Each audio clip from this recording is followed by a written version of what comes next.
자, 우리 살다 보면 이해가 되지 않을 때가 있지요. 너무 힘들 때, 그냥 상황이 힘든 게 아니라 그 자체도 너무 이해가 되지 않을 때, 그리고 그 상황이 분명히 내가 정의를 행하고 있거든, 내가 옳은 것을 행하고 있어요. 옳은 것을 행하고 있는데 이렇게 배척을 받고 환난이 임할 때 분명히 그 이유가 옳은 것을 행하기 때문이다. 그러면 많은 사람들이 이런 생각을 하겠죠. 내가 모든 희생을 감수하고서 이 일을 하는 게 과연 맞을까, 이런 생각이 들죠. 영화 같은 데도 또 실제로 실화를 바탕으로 하는 이야기들 들어보면 내부 고발자, 뭔가 이건 아니다 싶어서 그냥 화가 나서가 아니라 많이 생각을 하는데 그냥 넘어갈 수도 있는데 이건 해야 되겠다 하고 이제 하면 사회적인 이슈가 돼서 확 뜨죠. 그리고 막 이렇게 부각시키기도 하고.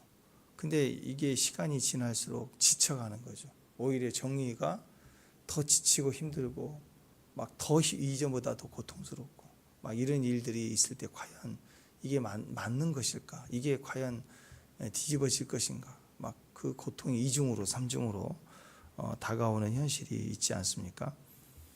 지금 이 시간에도 전쟁을 치르는 또 이 아프가니스탄이나 뭐 지금도 이라크 여전히 그 속에서 총기류나 이런 IS 같은 잔당들이나 지금 중동 지역대 여전히 마찬가지입니다. 극단적인 핍박이 있는 곳들 지금도 여전히 그렇죠. 과연 이런데 선교가 가능할까?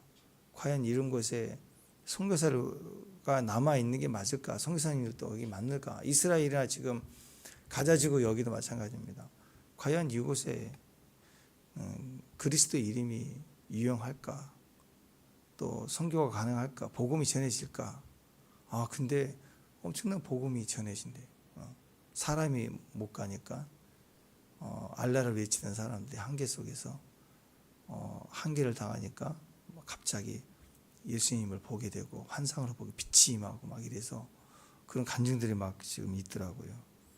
근데 우리 생각은 그래요. 과연 이것이 선교가 가능할까? 과연 내가 이렇게 믿음의 말씀을 가지고 살아가는 게 이게 언제까지 이게 가능할까? 이게 희망이 있는가? 이런 생각이 들죠. 북한 생각하면 북한 선교 이렇게 생각하면 그럴 때가 있겠죠. 과연 이 선교의 방향이 맞을까? 위험하기만 하지 않을까? 막 이런 생각을 하지 않겠습니까? 사도 요한도 아마 이 초대교회 당시에 모든 교회 지도자들뿐만 아니라 사도 요한도 아마 그런 상황이 있었을 거라고 봅니다. 교회는 다 핍박받고 무너지고 비밀스럽게 모여야 되고 또 모이는 것도 오늘이 마지막일 수 있는, 오며 가며 잡히면 끝나니까. 그래서 교회들이 짓밟히고 복음의 현장에 선두주자였던 예수님의 실제적인 12 제자들도 다 순교를 당하고 지금 사도 요한 한 사람만 살아있는 상태. 사도 요한 입장에서도 기약할 수 없는, 내일을 기약할 수 없는, 그리고 나도 죽을 수도 있는. 인간적으로 본다면 이게 선교가 가능할까? 복음이 전해질 수 있을까? 전해진다고 한들 처음에 그 베드로가 설교를 했을 때 막 3,000명 돌아오고 막 그 부흥했던 시대를 보세요. 핍박이 있었지만 스데반 집사가 죽는 핍박이 있었지만 복음은 확산 있게 증거되고 막 부흥이 일어났는데 정작 로마라는 무시무시한 대적을 만나 핍박이 시작될 때는 막 상상할 수 없었던 핍박을 받게 되었습니다. 그러니까 그런 생각이 들지 않겠어요? 사도들이 다 죽었어요. 혼자 남았을 때 과연 이게 가능할까? 이런 생각을 했을 거라고 생각합니다. 자, 이런 상황일 때, 이런 상황과 비슷한 현실을 우리가 살아갈 때 내가 이 희생을 감수하고서라도 이 일을 계속해야 되는가, 이런 생각을 하지 않겠습니까? 그때 오늘 그 사도 요한에게도 정답이지만 우리에게도 하나님이 그러한 질문에 대한 답이 여기 나오죠. 그 답이 뭐냐? 계속해라, 하면 된다, 뭐 그런 게 아니고 과연 하나님 이걸 계속해야 됩니까? 희생만 있고 고생하고 소망이 없는 거 아닙니까? 그럴 때 주님의 정답은 예수님이 이긴다, 동문서답 같은 거예요. 동문서답. 주님 너무 더워요. 너무 더워요. 그래, 너무 더워요. 그러면 덥지 이래야 되는데 밥 먹자 막 이런 거. 약간 동문서답 같은 답을 하시는 거예요. 오늘 희망이 있느냐 없느냐, 이걸 해도 되느냐 말아야 되느냐, 이런 상황에 예수님이 이긴다, 복음이 이긴다, 이게 오늘 핵심이에요. 11절 12절 13절 14절 누가 보이느냐, 예수님이 어떤 모습이냐면 백마 타고 오시는 예수님, 하늘에서 하늘을 열어서 예수님을 보여주시는데 뭘 보여주시느냐, 백마 타고 오시는 예수님. 그 말은 승리입니다. 승리. 백마를 탔다 그러면 승리하신, 이미 승리한, 앞으로 승리할 것이다 아니라 승리하신 예수님을 보여주고 계시는 거예요. 하늘을 열어서 하나님이 지금 보여주시는 것이 승리였다라는 것입니다.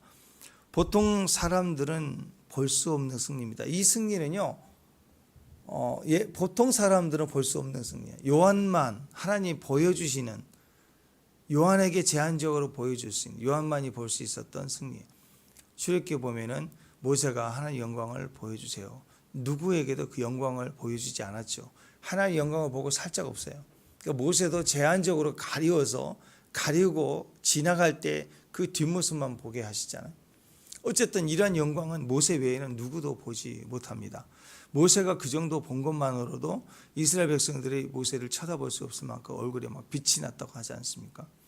마찬가지입니다. 오늘 하나님이 하늘을 열어서 보여주시는 백마를 타고 나타나시는 예수님, 이건 승리인데 이 승리는 아무에게나 보여주지 않아요.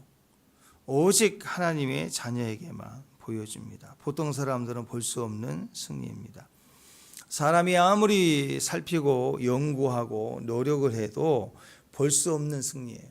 이룰 수 없는 승리. 어떤 정복자가 힘을 규합해서 나라를 쿠데타를 일으키고 정권을 차지하고 큰 힘을 발휘할 수 있었죠. 역사적으로. 그냥 그걸 승리라고 얘기하지 않아요. 자기는 이긴 거지만 싸움에서 이겼을 수 있어요. 근데 그걸 승리했다라고 얘기하지 않습니다. 그러니까 그리스도의 이 궁극적인, 주님은 십자가에서 철저하게 세상적으로 말하면 실패했죠. 통일교가 늘 그 얘기하지 않습니까? 예수님은 실패했다. 그래서 십자가의 죽음을 다들 실패라고 얘기합니다. 그러나 실패가 아니죠. 완전한 대승리였죠. 그리고 지금도 엄청난 승리의 완성을 가지고 계신 분이 예수님입니다. 요한계시록은 이 상황 속에 이걸 계속할 수 있을까요? 어떻게 해야 되나요? 이 희망이 있을까요? 이런 상황에 주님의 메시지는 내가 승리했다. 예수님이 승리했다. 이 승리는 오직 성도에게만 볼 수 있는, 성도만이 볼 수 있는 승리입니다. 연구하고 힘을 얻어도 승리할 수 없어요. 세상에 정복자가, 권력자가 힘을 발휘하여 모든 군사력을 사용해서 휘저어도 승리할 수 없어요. 그런 승리를 볼 수가 없습니다. 하나님이 하늘을 열어서 보여주는 승리예요. 이거 누가 이 승리를 볼 수 있을까요? 하나님이 하늘을 열어서 보여주시는 승리예요. 싸움에서 이기고 사람들을 굴복시키고 도시를 불태우면서 나 무섭지 한다고 그걸 승리를 보여준 게 아니에요. 사람들은 그 사람들을 보며 두려워하고 무서워하겠지만 아마 그 사람들이 욕할 거예요. 저 나쁜 놈 복수하리라. 그건 승리가 아닌 거죠. 힘만 센 거예요. 죽이는 일만 잘하는 살인 병기일 뿐이에요. 근데 예수님은 모든 자가 칭찬을 합니다. 진실로 그는 하나님의 아들이었도다. 그게 위대한 승리의 모습입니다. 지금도 예수님이 이 땅에 오셔서 또 못 바뀌시지는 않으시죠. 다 끝낸 걸 이제 믿는 믿음의 종들에게는 그 결과로 이긴 하늘의 승리를 하나님 지금 보여주신다는. 그러니까 우리에게 필요한 건 뭐냐면 세상에 내가 더 잘 나갈 수 있는 돈, 힘, 파워를 더 달라고 하는 게 아니라 주님이 이끄신 그 승리를 다시 보는 거예요. 우리가 성도로서 믿음을 가지고 서서 하늘이 열어서 주님의 승리를 우리에게 보여주시는 승리를 봐야 됩니다. 그게 신앙생활이에요. 신앙생활은 세상의 힘을 믿음으로 지금도 이겨나가고 막 금식으로 이겨나가고 헌신으로 이겨나가는 그런 모습이 아니에요. 그러면 그것 또한 내 열심이 된 거예요. 내 열심. 세상의 열심이 종교적 열심으로 조금 더 강해질 뿐이죠. 다른 사람들이 자기의 열심으로 뛰는 거, 또 뭐 다른 신들의 이름으로 구하는 거, 다 성공 그런 거 아니에요? 그럼 나도 성공을 위해서, 어려움을 이기기 위해서 예수님이라는 이름을 또 사용하고 있다면 다른 것 같지만 사실은 비슷한 거죠. 비슷한 거죠. 그건 싸움에서, 환경에서 좀 이길 수 있지만 그걸 승리라고 얘기하지 않습니다. 요한계시록에서 계속 얘기하고 있는 승리는 하나님이 하늘을 열어서 우리에게 보여주신 거예요. 진짜 승리는 우리에게 임하는 거예요. 승리가 임하는 거예요. 그래서 지금 내 눈의 상황으로는 과연 이것이 희망이 있을까 하고 생각했는데 이제 두 눈으로 승리를 보게 되었다라는, 이게 정말 중요한 거죠. 저는 이 복된 자, 이기는 자의 이 축복이 임하기를 간절히 소망합니다. 그러니까 이제 지금은 환상을 열어서, 영안을 열어서 보는 게 아니고요, 이 땅에 지금 내 기도하는 현실에 하나님 뜻이, 말씀이 과연 그대로 이루어졌구나라는 것을 보는 눈이, 응답을 보는 거, 환상을 보고 계시를 보는 수준이 아니라 응답을 보는 수준. 그래서 요한에게 하늘에 이루어진 계시를 보여준 거예요. 우리는 그것도 보고 죽는 게 아니라 요한을 통해서 증거되는 하늘의 완전한 계시, 하늘이 열어서 보여주시는 승리를 볼 때 우리는 이제 이것은 믿음으로 이것을 받고 내 삶에 이제 이것이 응답되는 현장이 돼서 내 육신의 눈으로 내가 살아가는 현장에서 하나님 말씀의 성취를 보는 것, 그게 우리에게 필요하다라는 거예요. 그래서 이 상황은 승리가 전혀 보이지 않고 핍박만 있는 것 같은데 하나님께서 하늘을 열어서 우리에게 승리를 보여주셨다. 이게 놀라운 겁니다. 백마를 타신 분이 나오는데 그 뒤에 모든 하늘의 군대가 하얗고 거룩한 세마포 옷을 입고 따르더라라는 거예요. 공의로 심판하며 싸우는 것을 보았다라는 거예요. 이 무시무시한 승리의 행진, 승리의 역사를 보여주시는 겁니다.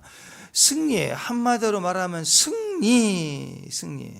요한은 지금 전무후무한 가장 아름다운 승리를 보고 있습니다. 가장 복된 자이죠. 지금 핍박당하고 있는 성도들에게 주는 핵심 메시지입니다. 예수님이 이기셨다.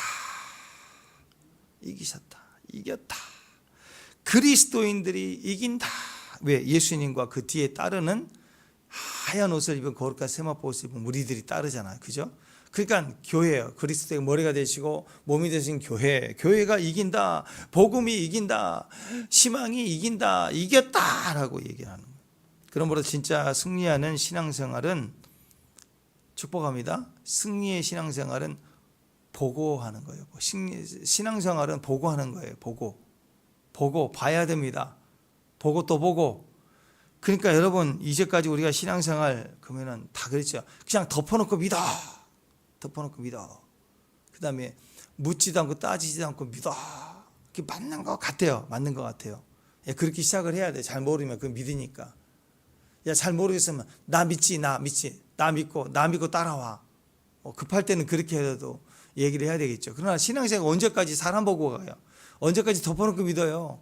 성경 덮어놓고 믿은 사람은 잘못돼요. 신비주의자돼요. 이상해집니다. 성경을 펼쳐놓고 봐야 돼요. 마찬가지로 덮고 믿는 건 옳지 않아요. 묻지도 않고 따지도 않는 그 위치는 하나님이에요. 우리가 믿으면 과거에 우리를 묻고 따지고 그러지 않으니까 그냥 받아주시는 게 하나님의 모습이지, 우리가 하나님 믿을 때 그냥 묻지도 않고 따지도 않고 하나님만 믿는다. 그건 굉장히 똑똑한 게 아닙니다. 신앙생활은 덮어놓고 믿는 게 절대 아니에요. 교회 와서도 목사님을 존중해주고 교회 지도에 따르는 건 굉장히 중요합니다. 그러나 덮어놓고 그렇게 막 따르면 큰일 나요. 그 목사님이나 지도자 한 사람 이상해지면 전체가 다 이단되는 거예요. 그래서 말씀을 가르쳐야 되고, 말씀을 같이 묵상하고, 말씀이 과연 그런가를 살피고, 말씀에 대해서 확인하고, 그래야 그리스도가 다스리는, 성령이 다스리는 교회가 되고 단단해져 가는 거예요. 성령의 역사가 있으면 교회가 단단해져 가는 거예요. 믿음의 말이 선포되면 다 같이 공감을 하고 믿음의 역할을 해 나가게 되는 겁니다. 덮어놓고 믿는 건 위험하죠. 그래서 하늘이 열려야 됩니다. 이제는 누구도 보지 못하는 것을 보는 사람, 그게 교회예요. 교회는 세상이 막 추구하는 거 있죠. 성공하기 위해서 추구하는 거, 막 거기 올라가는 거 아니라, 우리는 세상이 그렇게 추구해도 볼 수 없는 거, 뭐 김정은이나 뭐 푸틴이 볼 수 있겠어요? 이런 영광을? 이런 영광에 대해서 볼 수도 없을 뿐더러 이걸 소망하지도 않아요.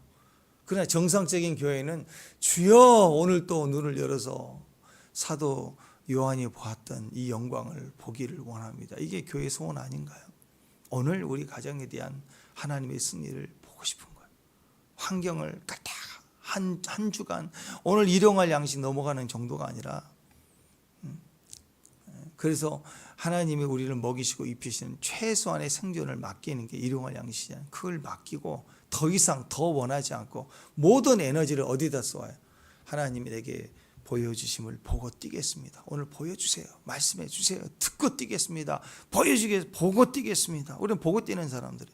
신앙생활 비록 시작은, 왜 남자들은 그래 많아요? 신앙생활 언제부터 이렇게 시작이 됐습니까? 저는 초코파이 신앙입니다. 군대 가서 초코파이 준다니까 간 거예요.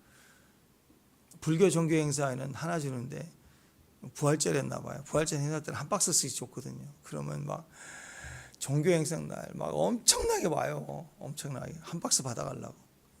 여기 있을 때는 초코파이 먹지도 않는데, 또 제대하고 나서도 안 먹어요 거의. 근데 하여튼 군대 가면 거기서 초코파이 막 들고 다니면서 계급장처럼 막 먹고 가위바위보해서 뺏기도 하고 막 그러는데, 초코파이 신앙 언제부터 믿었어요? 초코파이 때문에. 그렇게 믿을 수도 있죠. 시작이 그렇게 돼요. 친구 따라 강남 간다고 친구가 이유가 돼서 그냥 의리 못다 몰라 그냥 친구 따라 와가지고 친구가 놀자 하고. 또 우리 교회 어떤 형제님은 전설적인 분입니다. 그분 언제 교회를 나갔냐? 게임 시켜준다. 친구가 그때 컴퓨터가 가끔씩 집마다 하나씩 있는데 다 있지 않을 때 우리 집 가서 게임 시켜줄게. 그럼 따라가서 그 게임 몇 번 같이 하느라고 교회를 따라와야 되고, 그런 분도 있어요. 시작은 그렇게 교회를 나오신 분도 있어요. 하늘이 열려야 되는데 시작은 그렇게 될 수 있습니다. 그러나 그것까지 그건 계기고 시간이죠. 시작이 그렇다는 거예요. 그러나 봐야 됩니다. 이제는 마지막 때는 보고 믿는 거예요. 보고 말씀을 보고 환상을 보고, 그 다음에 첫 번째는 말씀을 봐야 돼요. 그죠? 한 번도 보지 않는 걸 볼 수 없어요. 영적 계시는 이 이방 종교의 신비적인 사람들과 달라요. 귀신 들린 사람들처럼 귀신 들려서 보는 거 아니에요. 우리는 가만히 있는데 갑자기 하늘이 열어주신다? 그렇지 않아요. 우리는 말씀을 반드시 말씀을 봐야 돼요. 축복합니다. 그럼 그 들은 것, 본 것에 대한 것이 실상으로 환상과 계시로 보게 돼요. 그러니까 근거가 없는 것을 보는 것은 이단이에요. 이상 신비주의예요. 신비주의. 근데 말씀을 사모하고 갈망할 때 보여주는 실상이 있다고. 그게 계시예요. 그래서 환상과 계시로도 하나님을 봐야 되고, 더 나아가 제일 중요한 거예요. 마지막 때 성도는 환상과 계시만 보고 기도하면 꿈만 꾸면서 와 좋다, 그게 아니라 그랬더니 실제로 내 삶에 그 말씀이 환상으로 봤던 게, 말씀을 보고 소망했던 일이 환상으로만 보는 게 아니라 꿈으로만 나타나는 게 아니라 실제로 내 삶의 응답으로 두 눈으로 보게 되었다. 이 세 번째, 이걸 보는 사람이 마지막 때라고. 축복합니다. 그러니까 여러분의 눈이 복된 눈이 되기를 주님의 이름으로 축원합니다. 그래서 신앙생활 할 때 인간적으로 계상하고 지혜롭게 하고 가성비 따지고 그렇게 우리가 평범하게 인간적으로 종교생활을 하는 것이 아니라 분명히 하나님의 말씀을 보고 말씀이 과연 그런가 생각하고 묵상하고 그것이 내 안에 큰 교훈이 되면 나를 깨고 들어오거든요. 말씀이 들어올 때부터 기대감이 생기고 소망이 생겨요. 향수병을 탁 트면 향기가 나오는 것처럼, 눈으로는 안 보이지만 향기가 나는 것처럼 내 안에 영성이 튀어나온다고. 그게 꿈, 환상, 계시로 나온단 말이에요. 그러고 나면 실제로 그 향만이 아니라 뿌리면 몸에 유익이 되지 않습니까? 내가 움직이면 따라가죠. 향기가. 마찬가지입니다. 우리 삶 속에 반드시 역사가 되는 거예요. 신앙생활을 하면서 이것저것 살피며 지혜롭게 하면 그것이 옳은 것 같아 보이고 잘 신앙생활 잘하는 것처럼 보이지만 아닙니다. 그 자리에서 이제 은혜의 자리로, 감동의 자리, 임재의 교통이 있는 자리까지 가야 돼. 안 그러면 임재로 기도로 나아가지 않으면 종교적으로 율법적으로 교리적인 것만 잘하는 그런 교회가 돼버립니다. 기도 시간에 향기가 나고 기도 예배 시간에 향기가 나고 섬기는 시간에 향기가 나는 자리가 향기를 맡지 못하면 그냥 시간 딱 되면 시작하고 끝나면 딱 끝나는 거라고. 그래서 우리는 계속해서 나아가는 거예요. 신앙생활은 그래서 실제로 살아있는 관계이기 때문에 인생을 살면서 우리가 숨길 수 없는 몇 가지 있다고 그러잖아요. 뭐 대표적인 세 가지. 숨길 수 없는 거. 눈물을 숨길 수 없다 그래. 눈물이 막 갑자기 나올 때는 참으려고 하면 막 더 나오거든요. 그다음에 기침. 감기 걸려서 기침 나올 때 사람들 사이에 가면 기침 안 해야지. 전철 타면 안 해야지 하면서 어쩔 수 없이 나가도 진짜 기침이 나올 때는 참아도 나와요. 정말 기침이. 안 하려고 그러면 막 기침이 더 나올 때가 있어요. 또 세 번째는 사랑이라고 하잖아요. 사랑하면 반드시 숨길 수 없어요. 눈빛과 말과 행동에 사랑은 나타날 수밖에 없어요. 거기에 또 이렇게 뭔가 덧붙인다면 몇 가지 덧붙인다면 또 가난도 숨길 수 없다고 하잖아요. 그죠? 가난을 숨기려고 해도 다른 사람 다 알아요. 가난이 다 보여. 또 어떤 사람은 냄새 나는 걸 숨길 수 없다고 그래요. 그죠? 냄새를 감추려고 다른 거 뿌려도 결국 다 나요. 다 나, 냄새 나요. 다 나. 그 다음에 우리에게 해당되는 것 같아요. 여러분, 믿음은 숨길 수 없어요. 내가 진짜 믿으면 숨길 수 없어요. 우리가 믿고 있는 믿음을, 그 믿음이 진짜라면 그 믿음을 어떻게 숨깁니까? 아이들은 생명이 있습니다. 막 뛰어다녀요. 참 신기해. 방금 막 졸려도 졸려야지 그러면 어른이에요. 자러 가야지 그러면 어른이에요. 애들은요 졸리면 그 졸음과의 싸우면서라도 막 움직이려고 막 발악을 하듯이 막 잠뜻을 더 하는 거예요. 그러면 얘가 졸려서 그렇구나. 얘가 정상이 아니구나. 그러면 방금 1초 전까지 막 그렇게 하다가 보면 한순간에 팍 가 있어요. 팍 가 있어요. 그럼 눕혀놓으면 일어나지도 못해. 아이들이 그 안에 생명이 있습니다. 보면은 막 쉬지 않고 뛰어다녀요. 가만히 있지를 못해요. 왜? 그 안에 있는 생명이 있기 때문에. 마찬가지입니다. 우리 안에 믿음이 있다면 그 믿음은 절대로 숨길 수 없습니다. 믿음은 반드시 드러납니다. 우리가 제대로 믿고 있다면 믿음은 숨길 수가 없습니다. 아무리 믿음을 숨기려고 해도요, 믿음은 다 들통나요. 여러분의 믿음은 다 들통나게 돼 있어요. 아멘. 왜 들통나지 않아요?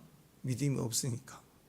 여러분 가정이 다 안다고, 그만 좀 아주 지독해. FM이야. 너만 왜 딴 사람은 안 그러는데 왜 너만 그렇게 믿어야 되니? 이건 다 들통나서 그런 거예요. 근데 만약 이단이었다 그러면 뭐 간독에서 난리가 나겠죠. 이단이 아니라는 걸 아는데 지독할 때 그게 믿음이 드러나는 거라고. 믿음이 드러나면 다들 힘들어합니다. 냄새 드러나는 것처럼 막 싫어해요. 그러면서도 어떻게 할 수가 없는 게 믿음이에요. 믿음은 드러나게 되었습니다. 그러니까 믿은 지 내가 꽤 오래됐어요. 오래됐는데도 불구하고 나를 통해서 아직 믿음이 드러나지 않았어. 다른 사람이 내 믿음을 알지 못해. 또 내 믿음이 들통나지 않았다 그러면요, 죄송하지만 내 신앙이 맞나 심각하게 생각을 해봐야 돼. 내가 제대로 믿지 않고 있을 가능성이 높습니다. 진짜 믿음은 내가 믿었다면 숨기려고 해야 돼요. 숨길 수 없는 거예요. 사람들이 가는 곳에서 항상 변화가 일어나. 왜냐하면 내가 가진 믿음이 들통나니까, 냄새가 나니까 그 향기가 계속 전해질 수밖에 없는 거예요. 나타내질 수밖에 없는 거라고. 그래서 오늘 19장에 보면 주님이 보여주시는 것, 그 메시지가 뭐예요? 하늘의 문을 열어라. 하늘을 열어서 믿음을 보라. 승리를 보라. 지금부터는 보는 신앙이에요. 봐야 돼요. 봐야 이기는 거예요. 그러면 이 승리를 보는 사람들은 그러면 어떻게 이 마지막 때를 싸워 나갈 것인가?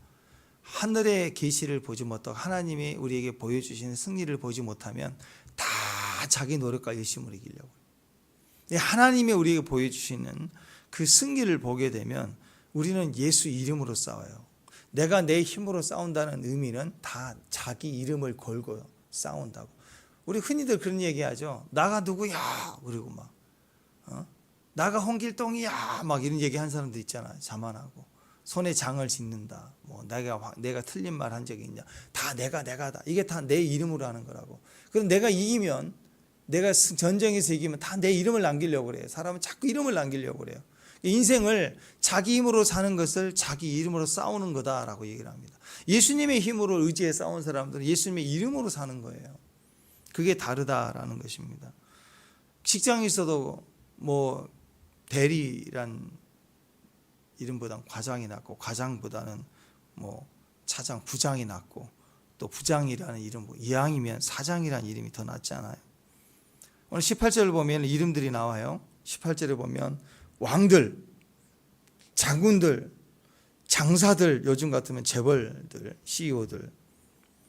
자, 여기에 나와 있는 사람들 보세요. 이름을 가진 자들이에요. 그 네임밸류를 가지고 있는 사람들. 모든 자예요. 자, 모든 자가, 이 모든 사람들이, 그러니까 나머지는 다 따르는 거죠. 이 대표적인 가진 사람들. 짐승과 연합하여 하나님을 대적할 모든 계층의 사람들을 말하는 거예요. 세상의 사람들. 그들은 지금 이 세상에 가장 잘 나가는, 그 다음에 제일 힘을 많이 가지고 있는, 방법도 많은, 수단도 많은 그런 대가들의 이름이 다 모인 거예요. 다. 어제도 우리 지금 며칠 D-Day 지금 4일인가 남았잖아요. 우리 그 한미 그 관세 협상 때문에 아무것도 안 한다고 왜 숨냐 막 난리치기도 하는데, 어제 보니까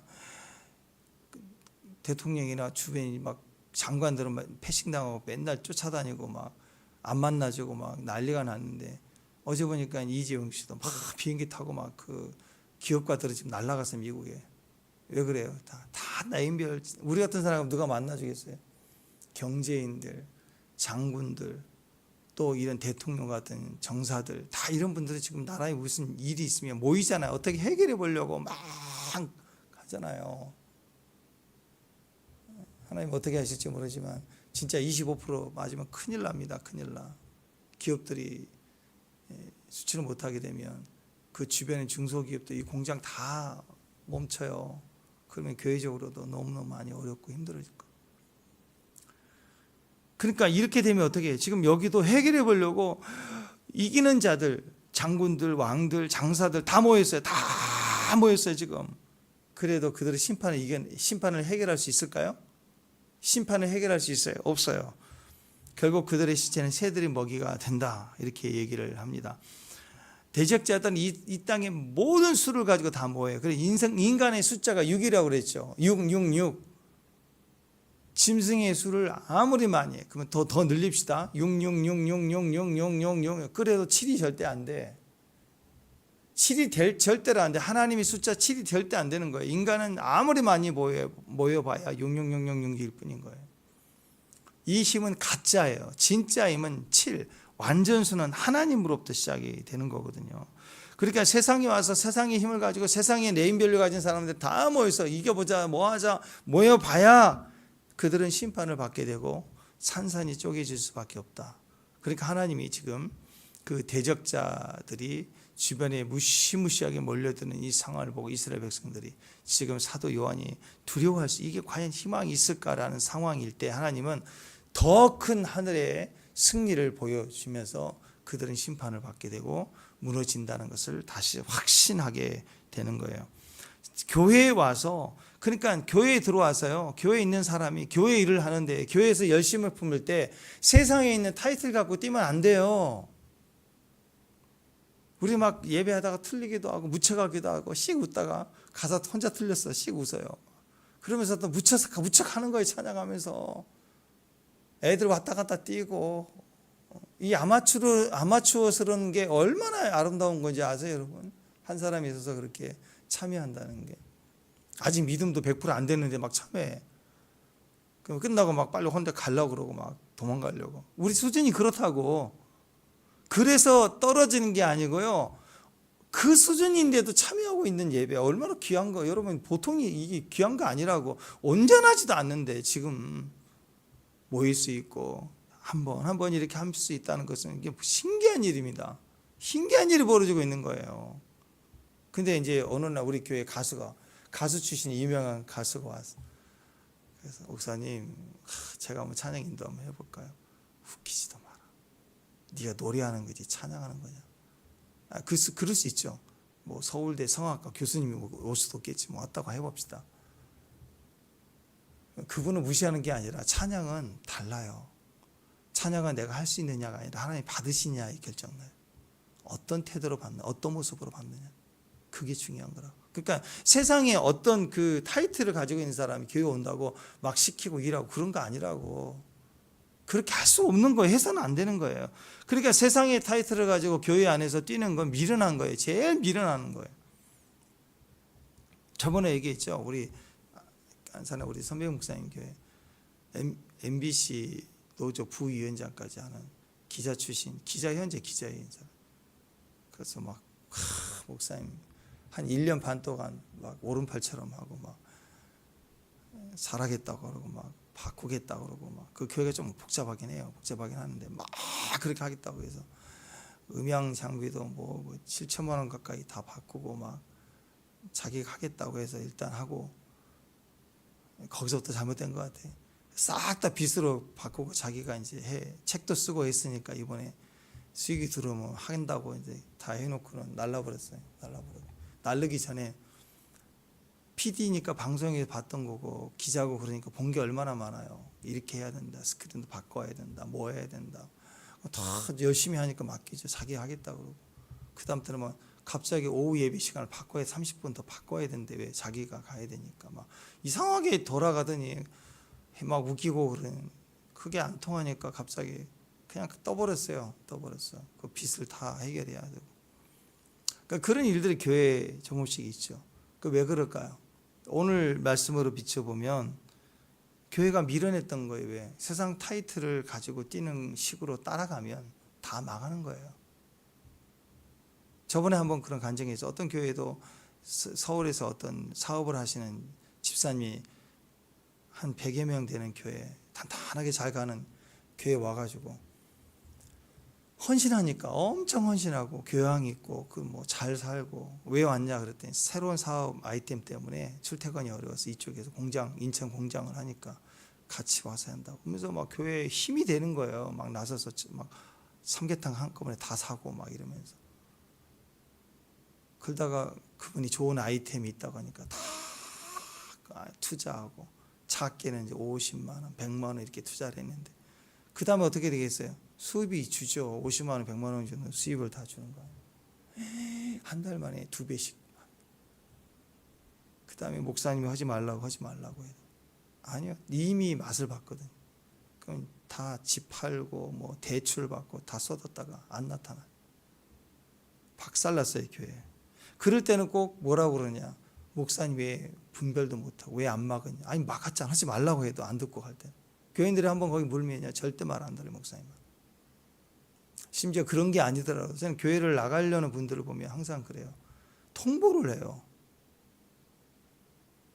전 제일 마음이 아픈 거예요. 나갈 수도 있죠. 또 다시 올 수도 있고 어떤 분은 5년 만에도 왔는데. 근데 나갈 땐 나가지만 나가기 전에 갈등이 있었을 거 아니에요. 그럴 때 물어봐야죠, 나한테. 아니면 교회에 제일 믿음 있는 사람과 대화를 해야 되는 거예요. 그 이상한 얘기를 어디서 듣고 끝까지 와서 통보를 하고 가요. 듣지도 않고. 그동안에 혼자 속은 거죠. 저는 유익을 나누고 바른 길을 알려준다고 얘기했고 그 들은 것처럼 있었지만 듣지 않았던 거예요. 다. 근데 거기다가 지적을 해보세요. 그러니까 이제 완전히 저는 이상한 사람이 돼 있는 거죠. 안 그래요? 근데 그게 별로 중요한 건 아니니까. 바르게 가는 게 중요한 거예요. 결국은요, 이 모든 자들의 이김은 절대 이기는 게 아니에요. 망하는 길이라고. 그래서 세상의 타이틀을 가지고 교회에서 뛰면 안 돼요. 세상에서 무슨 전문가라고요? 웃기지도 않아요. 그거 안 통해요, 절대로. 그래서 뭐 나는 국회의원인데, 나는 의사인데, 나는 법조인인데, 그리고 교회 안에 와가지고 교회나 박살내고. 그러니까 어떤 분들은 그래요. 교회가 중견교회처럼 정당하면 그런 경우 있거든요. 아, 우리 교회는 연예인 누구 나온대. 그러면 그게 그렇게 관심이 많아, 사람들이. 그럼 연예인 나올 정도의 교회면 참 좋은 교회인 줄 압니다. 아이고, 여러분, 그거 굉장히 부끄러운 일입니다. 그런 연예인들이 교회에 나온 교회가 나쁜 교회가 아니라 그것을 우리 교회의 자랑으로, 우리 교회는 어떤 교회냐, 누구도 나오는 교회야, 그거 그렇게 얘기하고 있다면 그 교회는 하나님으로 보여지는 승리가 하나도 없는 거예요. 드러날 만한 스토리가 하나도 없는 거예요. 강화에 있는 그 교회들 보십시오. 승리교회 거기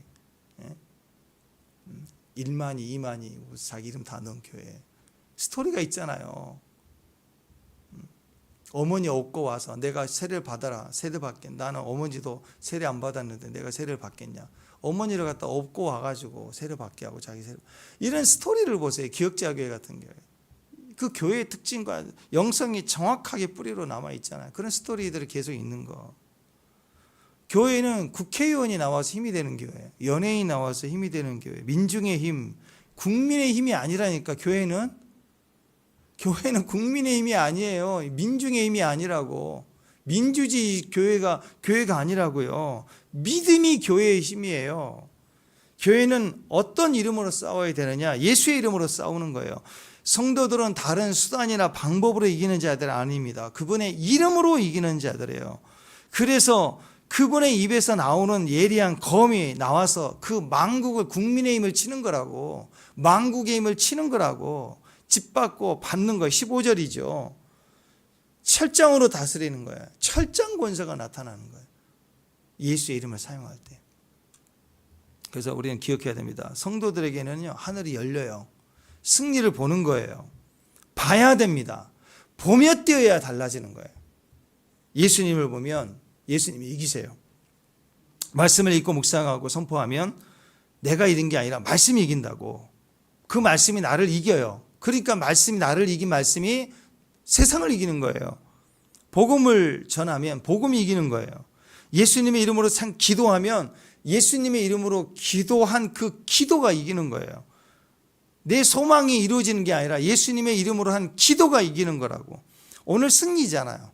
그러니까 하나님의 이름이 세상을 이기는 거예요. 십자가 보혈을 선포하면 보혈이 세상을 이긴다라는 거예요. 내가 이기는 게 절대 아니라고. 그래서 여러분, 진짜 하나님을 믿는 믿음이 얼마나 중요한가. 그래서 오늘 14절, 15절, 16절 백마 타고 나타난 예수님의 이 모습은, 화려한 모습은 승리예요. 승리하신 예수님. 네, 보통 이제 바꿔야 됩니다. 뭐가? 자, 우리가 예수님 그러면 보통 어떤 생각을 해요? 예수님 그러면 첫 번째 딱 떠오르는 게 십자가에서 고난 당하신 예수님만 딱 생각해. 그다음 또 예수님 그러면 또 조금 좀 믿음이 있는 분들은 예수님 그럼 어떤 생각이 드냐면 겟세마네 동산에서 막 이러고 있는 거, 막 있는 기도하시는 예수님.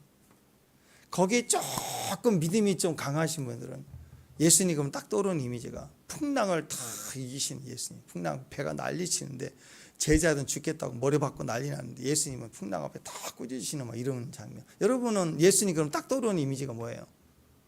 십자가가 대부분 많을 거고 겟세마네 동산에 막 고뇌하며 짜는 기도의 예수님. 귀한 거죠. 근데 요한계시록은 그 얘기를 하고 있는 게 아니에요. 부활하신 예수님 정도가 아니라 완전한 승리의 모습으로 서 계시는 예수님을 보여주고 있어요. 그러니까 우리는 이게 있어요. 이 영성, 나를 위해서 죽으신 내가 죽어야. 예수님의 전 역사 가운데 고난을 당하시는 역사의 시간은 딱 사흘이에요. 사흘도 만 사흘도 아니에요. 이틀 반이야. 그러니까 예수님을 생각할 때 그 은혜를 기억해야 되지만 은혜 위에 은혜를 우리가 누려야 되는 거예요. 그건 뭐예요? 승리하신, 부활하신 예수님, 더 나아가 온 땅에 승리가 되신 예수님, 만주의 주로 계시는 예수님의 이미지가 바뀌어야 돼요. 이제 종말의 신앙의 성도들의 이미지는, 예수의 이미지는 고뇌하시고 고난당하신 예수님, 아기 예수님, 성탄절처럼 오는 아기 예수님이 아니라 어떤 예수님이 우리 안에 박혀야 되느냐? 오늘 이 말씀이에요. 하늘의 모든 군대가 따르는 예수님, 심판으로 오실 예수님, 채찍 맞고 십자가에 달리시고 피를 흘리신 예수님이 아니라 대장 되신 예수님 기억해야 돼. 대장 대 전진해 온다. 그가 우리를 향하여 전진해 온다. 군대의 발자국 소리가 들린다. 예수님의 이미지가 오늘 확 바뀌어야 돼요. 고난 중에, 환난 중에, 핍박 중에 대장 되신 예수님, 우리 대장 되신 예수, 아멘. 누가 그 앞에 서리요 하고 대장 되신 예수님을 노래해야 됩니다. 요한계시록에서 묘사하고 있는 마지막 예수님의 모습은 승리의 주, 우리의 대장 되신 주, 만주의 주, 만왕의 왕이 되신 싸워 이기는 정복자의 예수님으로 묘사하고 있습니다. 근데 우리는 더 이상 울고만 있으면 안 되고 십자가에서 맨날 나를 위해서 짊어지신 예수님의 은혜만 생각하면 안 됩니다. 그 은혜 위에 이제 일어나 그 승리의 주님을 영접하러 가야 돼요. 축복합니다. 악한 마귀가 이단의 모습으로 교회를 공격할 때, 또 인본주의적인 그런 생각을 가지고 교회를 공격할 때, 또 마귀의 권세, 짐승의 표, 또 상권이죠, 상위 매매권, 그런 시스템을 가지고 교회를 공격할 때 최종적으로 이 마지막 우리가 이길 수 있는 예수님의 이기는 자의 모습이 오늘 여기 나와 있는 거예요. 요한계시록에.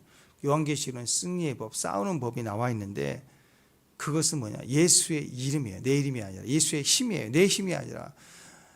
그래서 우리가 그 모습을 보라는 거예요. 승리하신 주님이 승리하셨다. 그리고 그분이 우리의 대장이 되신다. 그걸 우리가 알아야 돼요.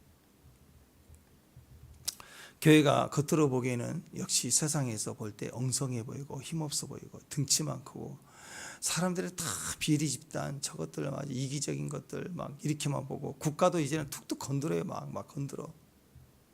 그런 세상이 되어졌어요. 부족해 보이고 아마추어 같고, 요즘 목사님들 얘기하면 다 웃겨요. 아직도 고르타분하게 저런 얘기 나오고 있다고. 다 웃긴다고. 인정을 안 해. 정부도 심심하면 교회 건들고, 뭐 공산주의 보세요. 막 교회 막 무너뜨리고 파괴하고, 막 폭발까지, 시진핑은 폭발까지 시켰잖아요. 교회를 건들고 흔들어대고. 아니에요, 여러분. 그것은 우리의 겉모습이에요. 그러나 그 교회 안은 그리스도를, 교회라고 하는 것은 이 단체가 아닙니다. 그리스도를 머리로 하고 있는 몸이 교회예요. 몸을 건들면 머리를 건드는 거라고. 그래서 머리 대신 예수님을 생각할 때 교회는 강한 거예요. 보세요. 끝까지 살아남는 건 교회예요. 아무리 핍박이 오고, 뭐 정치적 탄압을 하고, 뭐 성경을 다 불태우고, 사람을 끌어 감옥에 버리고 총살을 시키고, 그래도 그 땅에 교회는 살아있어요. 반드시 지하교회든 뭐든 어떤 식으로든 복음은 한번 들어가면 뿌리를 내리고 있습니다.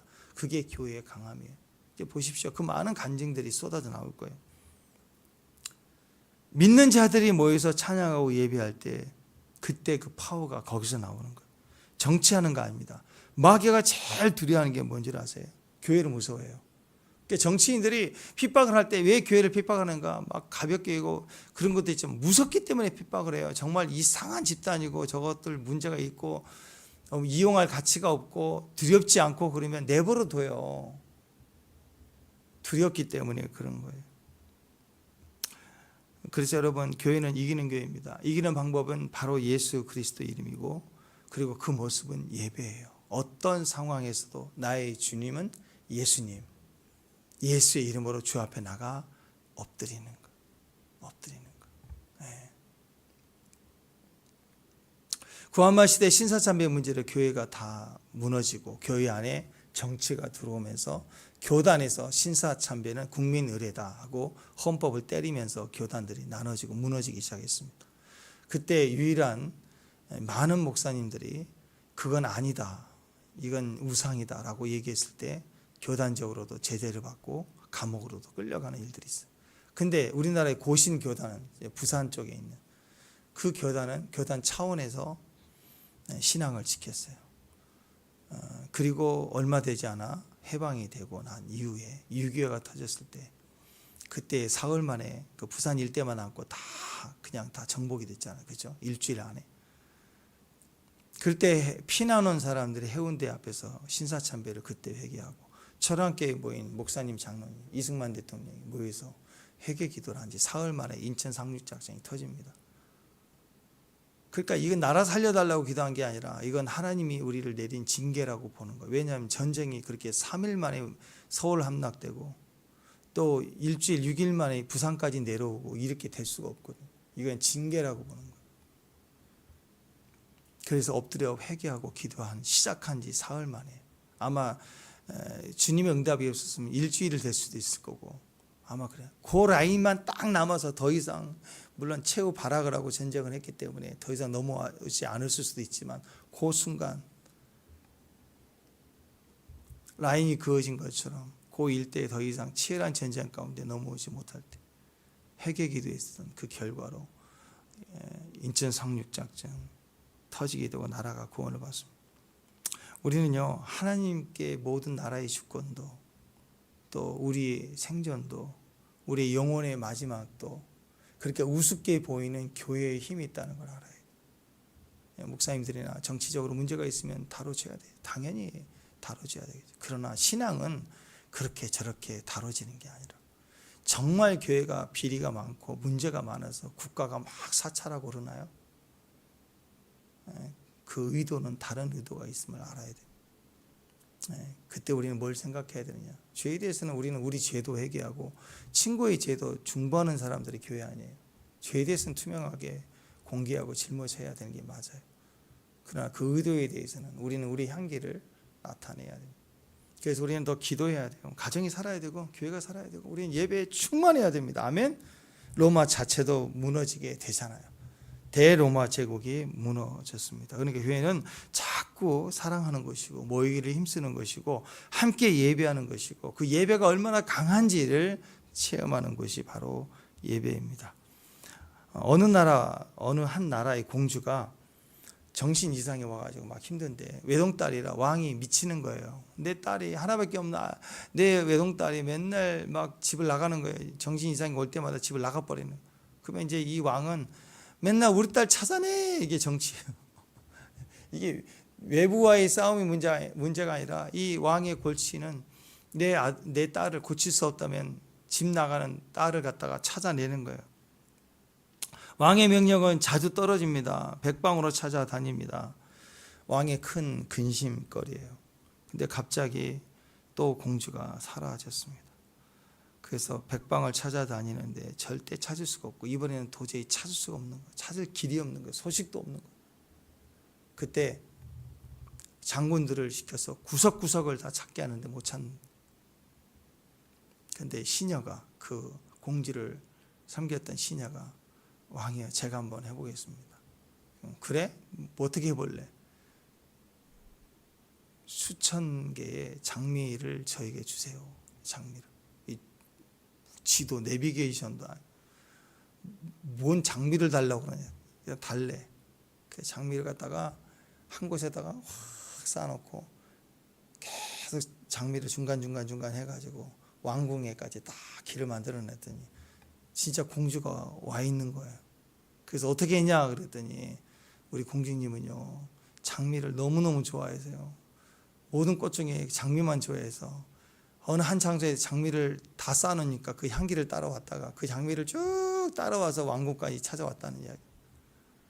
이 동화 이야기가 의미하는 건 그거죠. 뭔가 찾으려고 하면 내 생각대로 찾으면 안 돼요. 대상이 뭘 좋아하는지, 대상이 뭘 원하는지를 따라 반응해야 찾을 수 있는 거예요. 그러니까 내가 찾는 게 아니고 찾는 방법이 필요한 게 아니라 그를 찾아오게 하는 방법이 그게 지혜라는 거죠. 네. 사람이 하나님을 어떻게든 만나보겠다고 뛰는 건 뭐예요? 종교라고 그래요. 근데 하나님 우리를 찾아오시는 걸 복음이에요. 임재가 오는 거예요. 영광이 오는 거예요. 하나님 나라가 오는 거예요. 오게 하시는 거예요. 그거예요. 승리하신 주님을 보여주시는 일은 믿어라. 예수의 이름으로 서 있어라. 네가 싸우는 게 아니라 내가 싸운다. 성경 보고 맨날 내가 싸우는 노력, 성경 보고 내가 맨날 이기는 머리수단, 그게 아니라 주님이 싸우시는, 주님이 이기시는, 주님이 승리하시는, 주님이 입장을 보고 살아가는 게 신앙이에요. 축복합니다.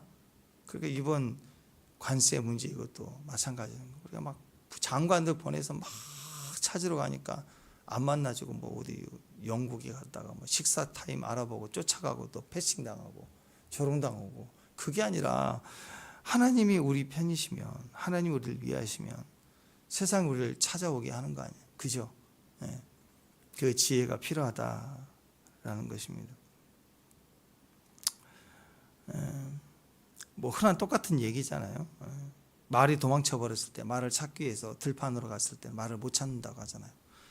근데 말의 입장에서 내가 말이라면 이 더위에, 이 상황에 먹을 게 없을 때 들판에 나왔으면 내가 말이라면 어디로 튀었을까를 생각해 보고 찾아야 말을 찾는다. 뭐 비슷한 얘기입니다.